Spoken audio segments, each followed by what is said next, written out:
This is a message from our sponsor. I'd like to introduce you to Publica by IAS, the award-winning CTV ad server trusted by some of the biggest streaming services and smart TV manufacturers globally. Publica helps a growing number of leading AVOD and FAST services to power their programmatic ad break decisioning via products including a unified auction, server-side ad insertion, and a demand-agnostic ad server built from the ground up around streaming. Head to getpublica.com to find out how they help CTV publishers to grow their advertising revenues and provide streaming audiences with linear-like TV ad break experiences.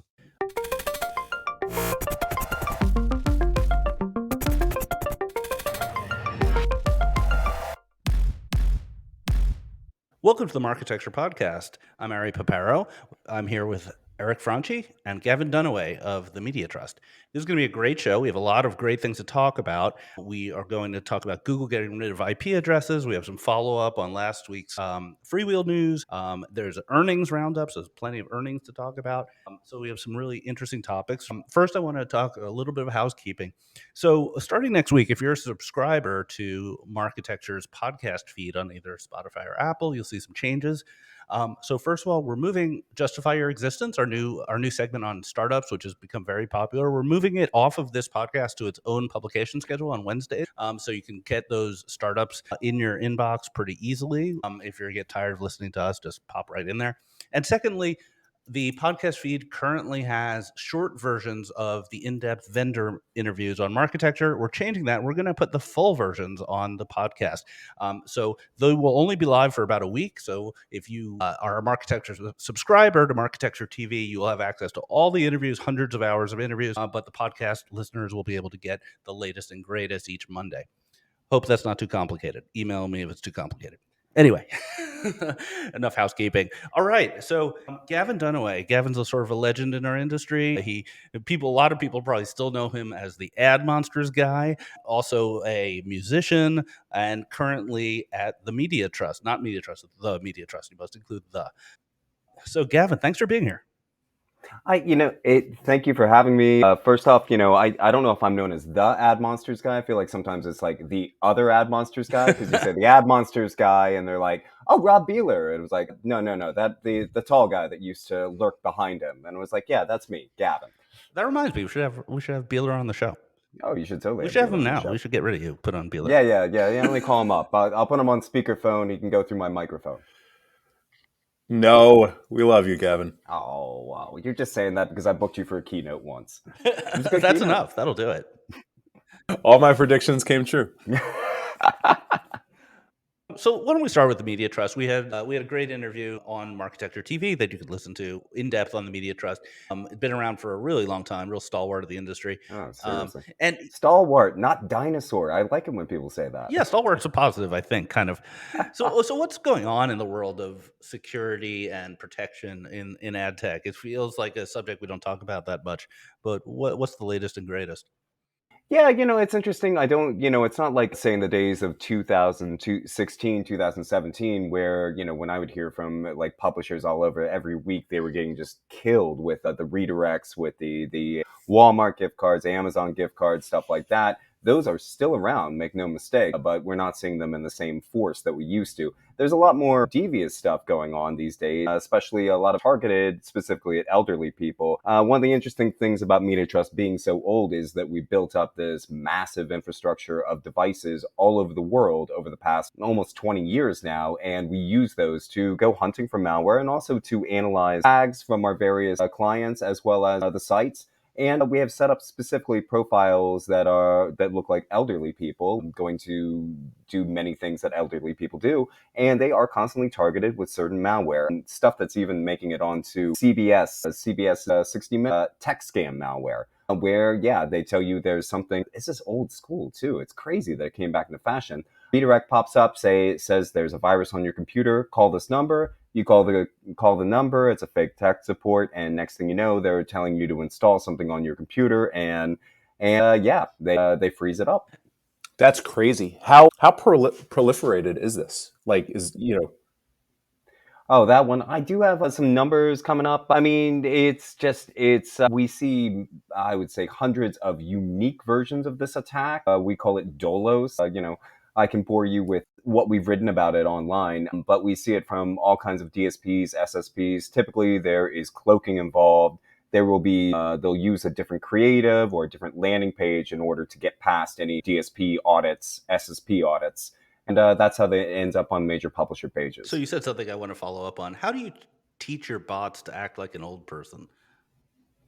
Oh, we send them. We program them. And it's not, it's only somewhat of a bot. We've got people behind the screens, behind the scenes, that are in there working on our profiles all the time. We've got ones for children as well as different age groups. The children one is particularly helpful because we use that also to verify COPPA Wait, so compliance. but do you like go down to Florida and to a mall and grab a bunch of old people and give them laptops and say, pretend you're surfing the web? Well, we have some other secrets there. I can't get too much into it, but we do have actual Okay. devices and houses that of various people we know the demographics for, and we use the crawlers out of these devices to That happened to be in Florida. yeah, Florida, Virginia, anywhere in the country, Devil's really. advocate, isn't it okay if everyone in Florida Mhm. gets scammed? I mean, do we really care? Oh, whoa, hi-yo. What's the role of law enforcement here? You said they call a phone number. So if there's a phone number that the grandma's going to call to install this stuff, presumably that's easy to track down who registered the phone number and what corporations are Mhm. involved, etc. Well, I think that, as we've seen, I think with robocalling and all the scam phone calls, there are many, many ways to mask a true phone number. So that definitely goes out of my purview because I'm more in on the digital side. But yeah, no, it's really, really difficult because the scams have to be basically called into on the federal level to the FTC's. I think they call it Scam Guard, Better Business Bureau, groups like that, and then they chase them down. If it's not big enough, it's not really going to get that much Right. attention. Scam guard sounds like a scam. Like if you got a pop up saying Right? call scam guard, you would tell your mom not to click on it. It's yeah, no, the law enforcement part is a real pain because there's all kinds of problems with jurisdiction. The feds, if it's too small of a case, they're not going to take it on. You call up your local police department and they'll kind of like shrug your shoulders, like, I guess I can do a drive by. It's like, Yeah. ah, Have you seen some really bad stuff, like uh, state-sponsored actors or stuff like that? we had a great we interview we had an article in Ad Exchanger, and they did a follow up with Mike Lighton, who is the head of basically malware and malvertising for Tag, talking about it's hard to prove that it's a state actor. We know something is going on. Ukraine, we had our devices aimed at the ones in Ukraine, recreating Ukraine citizens' experiences. We saw a massive spike in phishing schemes right before the invasion. Right afterwards, we saw tactics switch around from pushing out like the gift card schemes, the old school things, switching over to actually hacking well-known news publications and sending malware out through that way. And a lot of times it was just to steal credentials of some type. Because malvertising is typically one part of a larger chain. It's about getting certain pieces of data that you can take back to the dark web and resell, and then people can put together bigger attacks, and that's where you kind of get into like the ransomware groups that you read about, takedowns and stuff like So that. last week we had a really great conversation about MFA, made for advertising sites.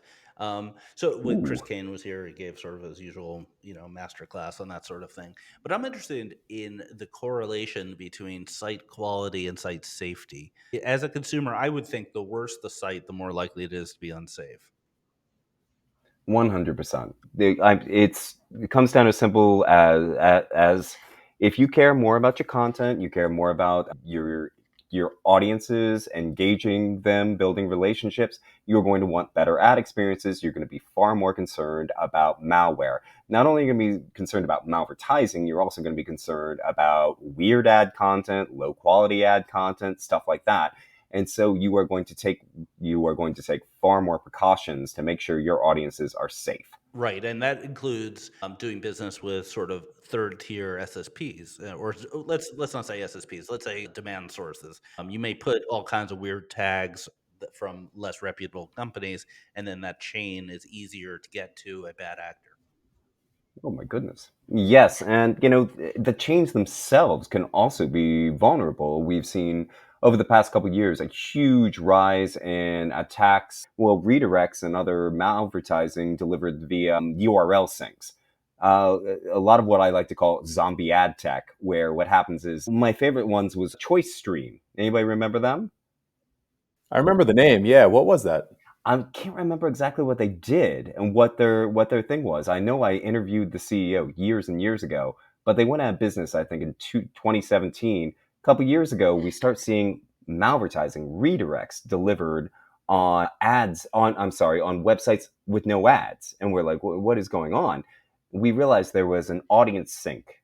There was a URL sync with ChoiceStream, and a bad actor had bought out the old ChoiceStream URL and was now sending malware through Wow, that's not great.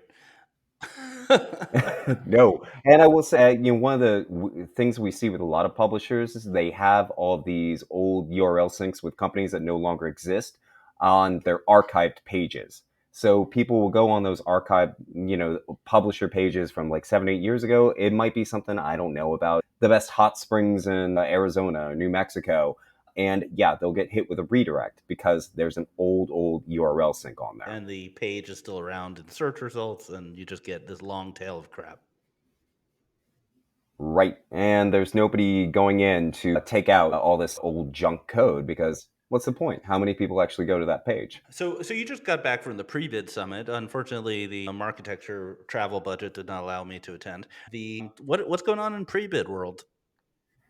Tons and tons of stuff. I mean, they've got a lot of innovation on their part. A great deal of talk about the future of video. Some interesting stuff on the mobile app front, and trying to incorporate better incorporate. I think the ad networks that that rule the space a bit too much. In other words, give publishers a lot more monetization choice. But lots of talk about identity and what exactly is how much identity they need to support, what's going to happen in Q2 2024. A lot of confusion over, yeah, I mean, where are our advertisers going to go? And tons of frustration where, like, right now, I think buy side and sell side just cannot tell what IDs are actually performing. Definitely the sell side can't tell what IDs are performing and which ones they should gravitate towards. Right. So publishers are putting all kinds of IDs in their bid responses or bid requests, and whether that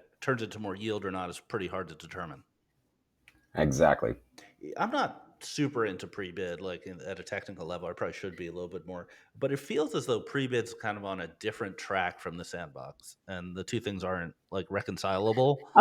Like the sandbox browser is going to be doing stuff. That was a very interesting comment that Garrett McGrath from Magnite and one of the chair people of Prebid. I'm not quite sure if he's like the vice or not. I apologize if I did his title, but he said what our friends at Chrome is doing is important, and we can work basically in harmony with that. Harmony. That's not a very technical word. Harmony. It was not.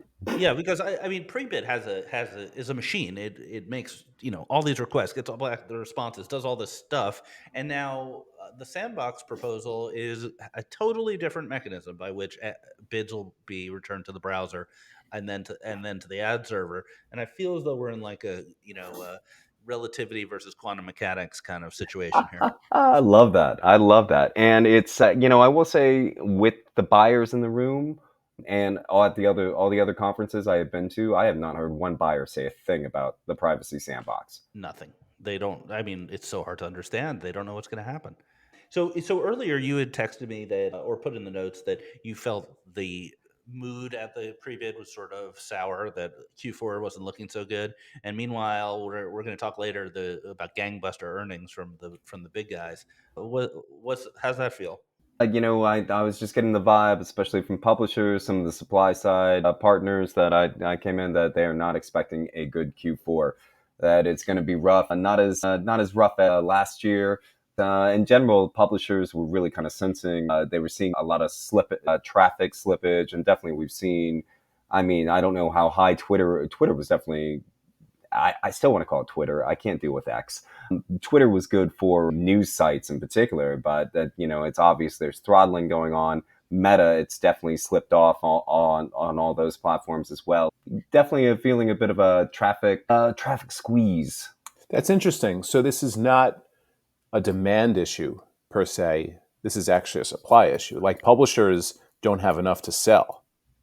I think it's both sides. I feel like many of the publishers I was talking to definitely have decent direct businesses as well, and I don't think they were satisfied with what they were seeing coming through for the next few months. And from what I understand, yeah, the buying patterns aren't looking promising. I'm a little worried that we're through loss of identity and also through the growth of AI that publishers may be finally at the big disadvantage versus the Googles and Metas that has been coming for a long time. The race to the bottom, we finally found it. No, it's an arms race in terms of capabilities. I would say more properly. That's true. I want to talk about AdMonsters. We always like to talk about kind of history of ad tech on the show and other like old stuff because we're old guys. My first exposure to AdMonsters, I was a product manager at DoubleClick, and they asked me to speak, and I had never heard of it. Yet I went into a room and I literally knew every single person in there, and it felt like the scene in The Hobbit when all the dwarves assemble for the mission. Is like 100% men, 100% ad ops wanted to like wanted to go off into the forest and serve some ads. It's a weird conference. So Yeah. tell us your perspective. How do you get involved? And am I wrong in my characterization? Well, I think things definitely change. I mean, AdMonsters does have a long history. Some people may not know, but it was founded in 1999 by Bowen Dwelly, and he was an ad ops guy at Yahoo. And basically, he got together with a bunch of friends, and they went out to a resort and complained about all the problems they had. And they did it 3-4 years in a row, and then he started realizing, like, actually, you know what? There may be a business here. And eventually, he brought in Rob Beeler, and I came in 2011, and we realized that three of these publisher forums a year made a lot of sense, and we're helping out a wide variety of publishers.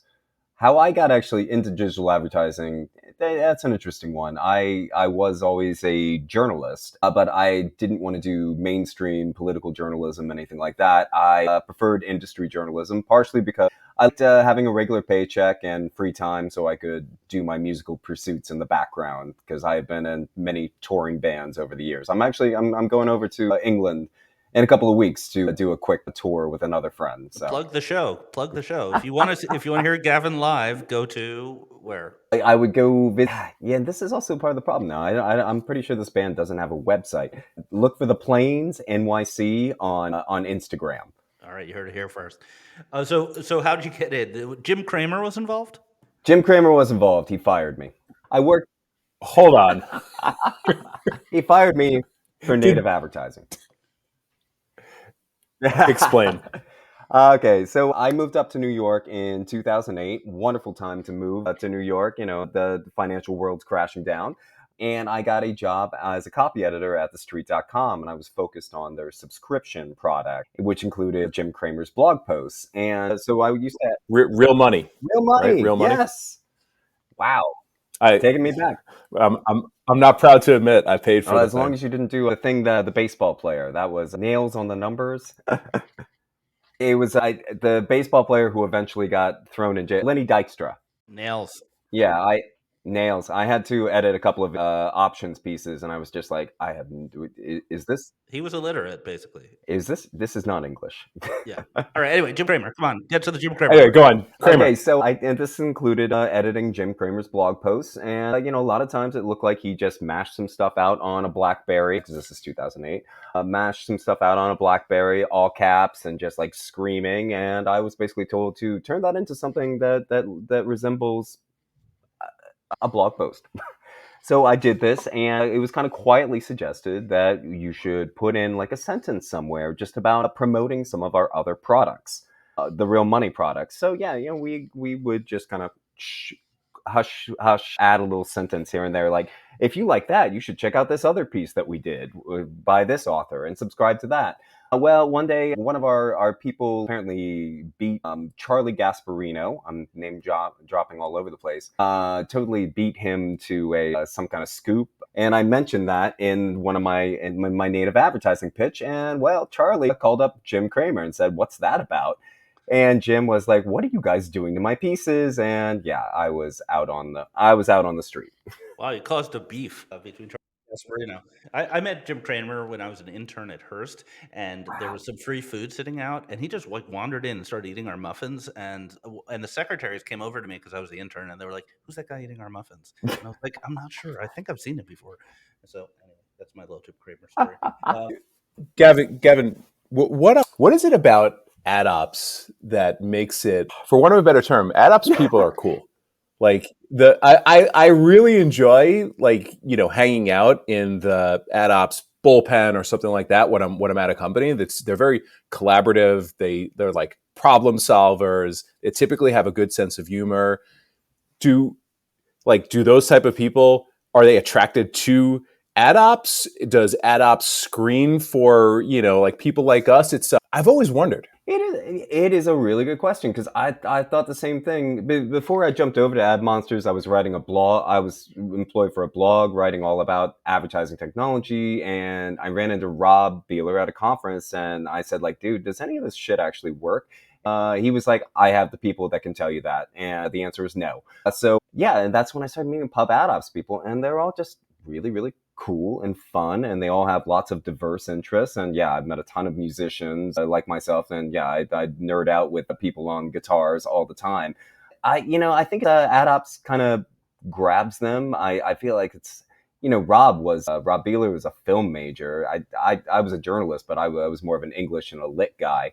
I think it people that kind of don't quite know what to career path to go to, they find something extremely interesting in this. And it's also, maybe it's just my own feelings with, as like a guy who was a journalist, it's about helping media and the future, trying to build the future of media because it's got to be monetized. There's got to be ads somehow. I think there's just something that feels slightly noble about it, even if sometimes, building the future of media includes putting in God knows how many chum boxes at the bottom of your site. Man, it can be thankless sometime, but yeah, it's fascinating. Shout out to ad ops subreddit. Oh yeah, I learned so much on that. it's really fun. I love that one. There is I think there's a government-sponsored International Day of Programmatic. We should have a day just for ad ops. I think it was I have to look it up. Some company, maybe Viant, caused there to be a programmatic day. Congress declared it or Oh something. yeah. All right. Anyway, let's take a break and we'll come back with News of the Week. There's a lot to talk about. Marketecture is brought to you by Pontiac Intelligence. Pontiac Intelligence is a demand-side platform designed for running high-quality CTV campaigns. With its proprietary bidder and a focus on privacy-safe era, Pontiac brings clear and powerful differentiation from the crowded DSP space. Transparent, low-tech fees, accurate forecasting, and the ability to manage thousands of simultaneous campaigns with ease. See a demo and learn more at pontiac.media. That's pontiac.media. All right, we're back. So first, I want to address Freewheel. So last week we talked about the anonymous blog post that was accusing Freewheel of having duplicate bid requests, which is a anti-pattern, I think, in a lot of programmatic. And I spoke to some folks who will remain anonymous but have knowledge of the situation. And the context around this is specific to video and is specific to the fact that a 30-second spot can also be filled with two 15-second spots, and a 2-minute ad break can be filled with any combination of ads.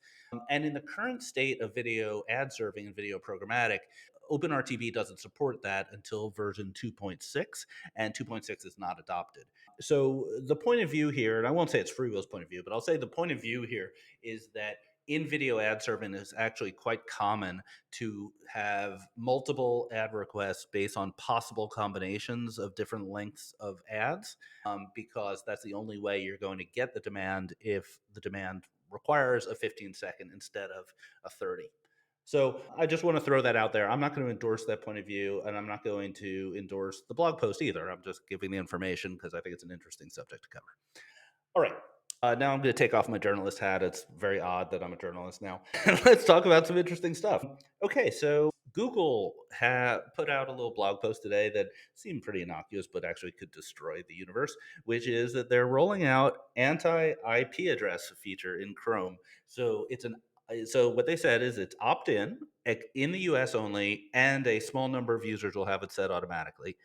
And what this feature does is obscure your IP address through a proxy, similar to what Apple came out with their Relay product. But Apple's product was tied to being a premium subscriber of their cloud services, whereas Google's is just in Chrome.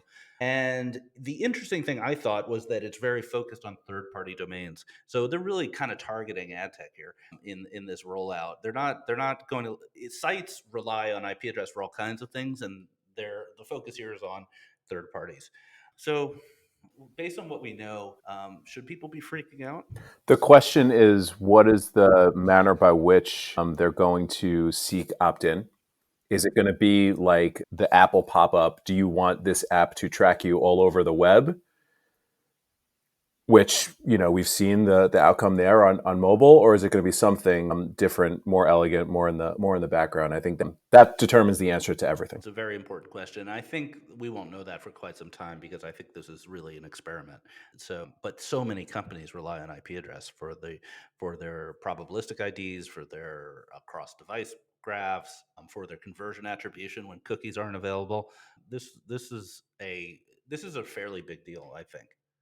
Gavin, any thoughts about this? Yeah, for sure. And I'm kind of curious to ask you about, I feel like I hear a lot of lip service. Maybe it's just lip service at conferences about moving away from IP and this idea that, IP is going to be next on the list. Is that more just, is it more empty talk, or have people actually been making the plans?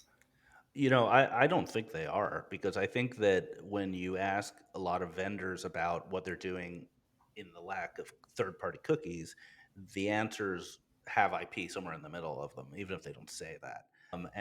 And I think that this would take down a lot of approaches that people are currently betting on. To give one example, connected TV has a lot of vendors who now use the IP address of the connected TV, which would not be affected by this because it's not Chrome. But then they correlate that to the IPs of users who shop on websites, and that would be affected. So this would have a pretty big blast radius. So yeah, theoretically, yeah, that could be. Would it be much of a punch for retail/commerce media? Yeah, I think the retargeting, offsite targeting without cookies, is very dependent on IP address. Any cross-site, any cross-device, right? So if it's, within a given, walled off environment, whether that's on site, whether that's on CTV, in-app, no. Once you try to figure out how to leverage them across devices, footprints, then it's subject. And yeah, I mean, to Ari's point, this is a pretty significant part of the overall pie. So that's why to me, it goes back to the question number one, like how exactly are they going to engage with consumers on this? Yeah, it's a very open question, and this is definitely something to keep your eye on. Next news story, that a lot of big advertisers have stopped spending on X. I don't think anyone finds this surprising, but the report came out showing that kind of the big advertisers have really dropped off their spending on X. Gavin, are you still using X? I am, for my work life, not really. I mean, it's just I found that long has been my thing. I will go to many events, and I will. I used to live tweet whatever I was seeing, whatever I was doing, and try to throw in my own commentary whenever I could. But I found over the past year that when I would do this, I would not get much engagement anymore. And I started asking people why, and they're like, "Oh yeah, I don't use that." Especially as I started going to more retail media events, the retail media people wanted nothing to do with Twitter. So I took it to LinkedIn instead, and what do you know? I am just blowing up all the time. Yeah, no, not for work stuff, and it's really sad because ad tech Twitter used to be an absolute joy. Yeah, we had a lot of funny conversations on there. Yeah, my personal life, I like to just kind of get out pot shots here and there, vent a little frustration, but mainly about music and non-work related stuff. Yeah, Eric, what's your thought on advertising on Twitter? So specific to this story, it's interesting because it contradicts what Linda Yaccarino said.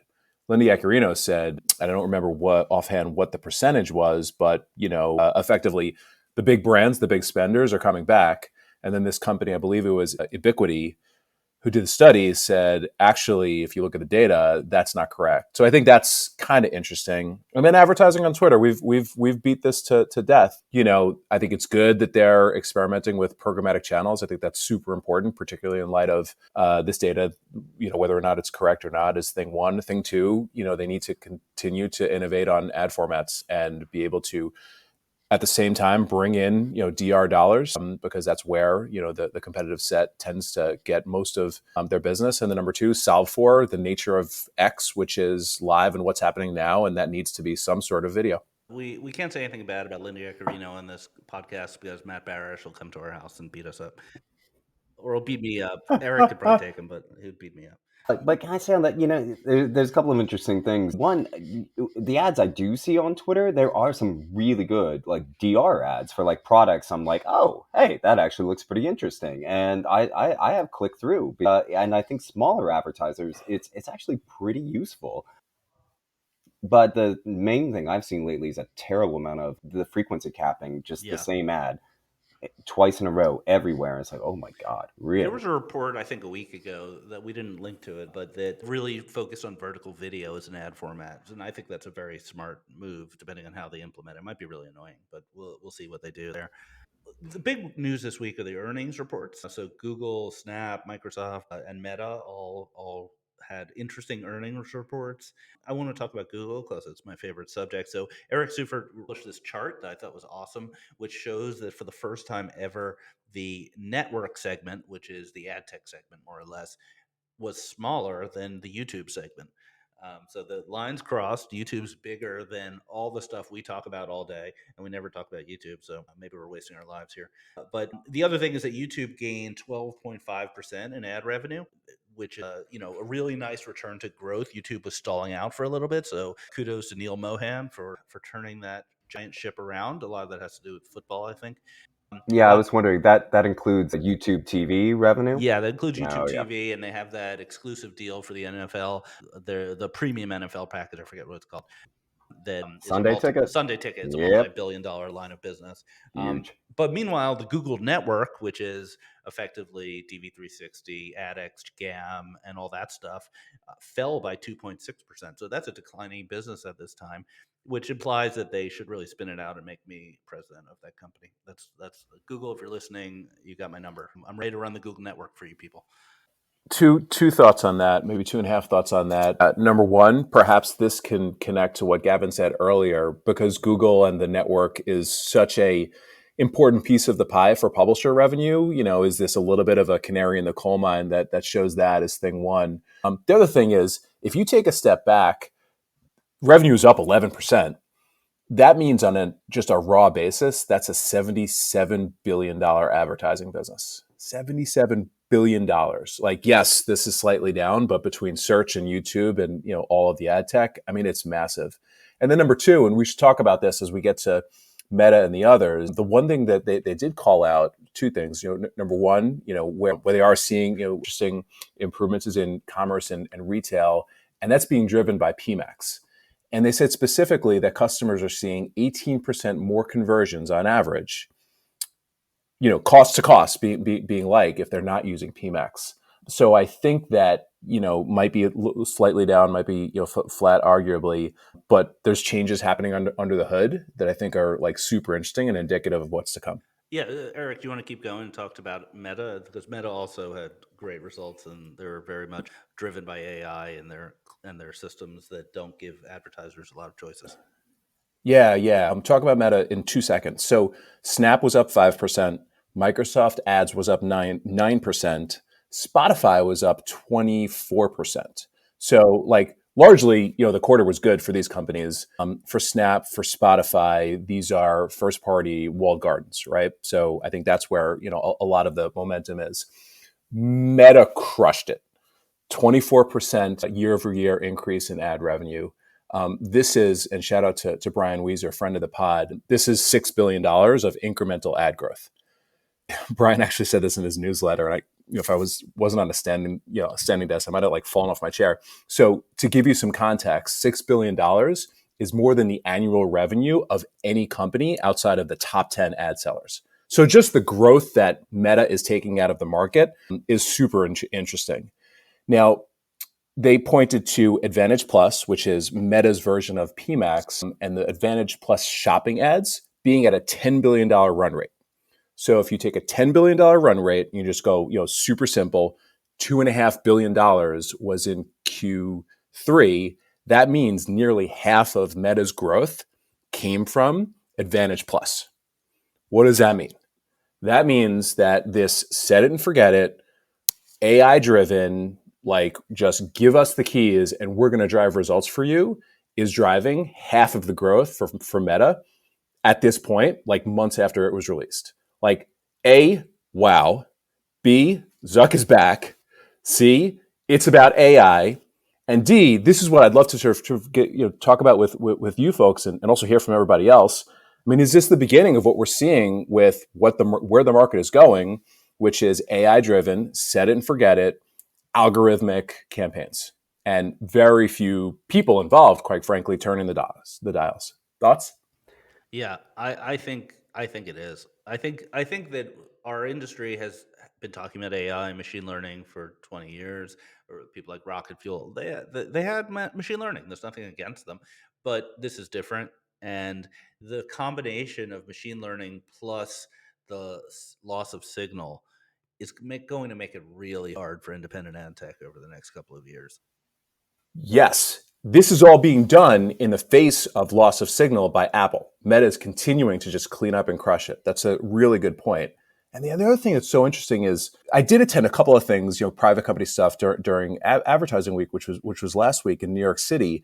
And, for folks that are not at these companies or working on AI, they're still talking about AI like it is the future, that, oh, it's going to do this, it's going to do that. People, it is eating lunches right now. So it's like this is now, this is not in 5 years. Just blown away what Meta and frankly, I think what's happening with Google as well.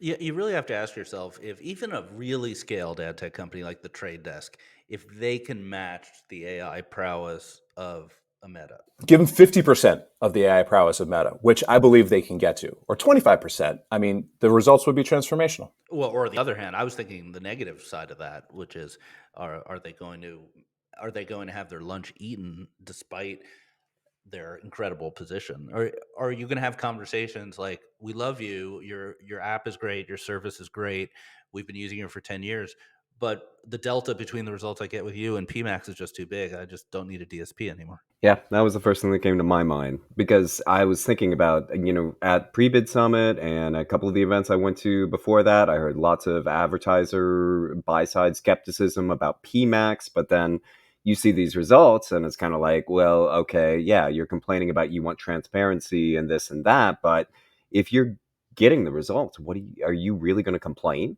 Or are you going to optimize your spend towards where you're getting the results? I'm going to take the other side of this, and mainly this might just be where I spend my days.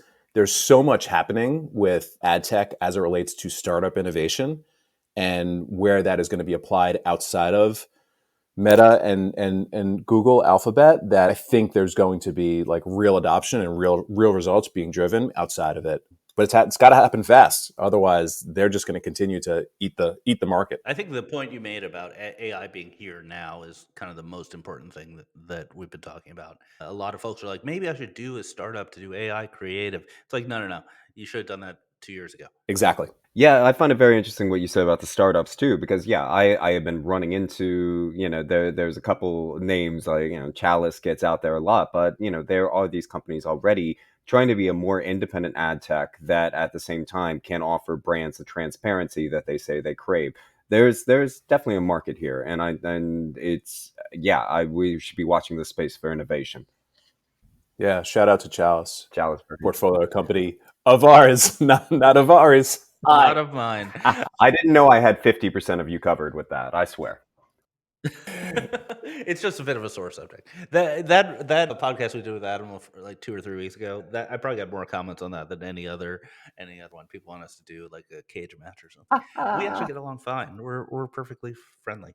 So one other thought I thought was interesting about the earnings reports. You mentioned Spotify having a very good quarter. Their growth was in music advertising, not podcast advertising. And we're a big fan of podcast advertising, and we're partnered with Sounds Profitable, which is the leading voice of podcast advertising. But Spotify's bet a couple years ago does not appear to be really paying off. Fascinating. Yeah, I've always, it's a weird thing for me personally, as I'm a guy, I'm a musician at heart. I don't listen to podcasts. I listen to music, and the whole podcast revolution. My wife, on the other hand, like nonstop podcasts. So you think they went too far in the podcast direction, and maybe now they're bouncing out a bit? They invested in a lot. They invested in content. They bought Anchor. They bought a content management system. They really did a lot, and I think they wanted to be the Google for podcasting. Wrapping up the ecosystem. And I think consumers didn't act that way. Consumers are sort of loyal to a player, either Apple or Spotify or YouTube, and it was hard to get them off that. I think it's also interesting that so Google sunset Google Podcasts recently, but at the same time, YouTube is adding better podcast support. So it's another example of how YouTube is kind of eating up all these kind of random initiatives inside Google. Yeah, on the podcast thing, it's twofold. I think it's, number one, audio, and as it relates to both like sort of like terrestrial radio and digital radio, i.e., music, dwarfs podcasting by a factor of 10. I think that's number one. Number two, you can more easily run ads on music, just like you do with terrestrial radio. So I think the growth is just coming from terrestrial and podcasts. They're harder to scale because the best ads are host read. But you know what? They're harder to scale, and they command an incredible premium as well. So, I think you're right in that the bet was that you'd see more mass adoption by it, but I think it's still a great market, and I think where a lot of the future for podcasting is actually video. There is a real surprising number of podcasts, Rogan being an example, but there's plenty of others that they've got like incredible numbers on YouTube, and that's not going to be podcast ad budgets. That's going to be CTV and digital video budgets. So I think the market is actually large, but it's how can it be scaled? Yeah, I think you're right. The video gives you the availability of many different channels, including YouTube, as well as TikTok and other things like that, where you can monetize that audio doesn't. But I'm a big fan of podcast advertising, and if you were listening to this, you probably heard a couple of ads. If you would like to put your brand in front of thousands of incredibly well qualified ad tech professionals who listen to this and related podcasts, please call me or email Oh me. wow, that was know. smooth ad insertion from the master. I gotta fill the empty slots. You know how it is. All right, this was an awesome conversation. Let's wrap it on that. Gavin, thank you so much for being here. Hey, it's been an honor to be here with two great minds of advertising. Loved every moment. Eric, always a pleasure. Thank you, gentlemen. And a reminder, we will not have an episode of Justify Your Existence after that. It will be coming out next week and every following week on Wednesdays. So thank you for listening.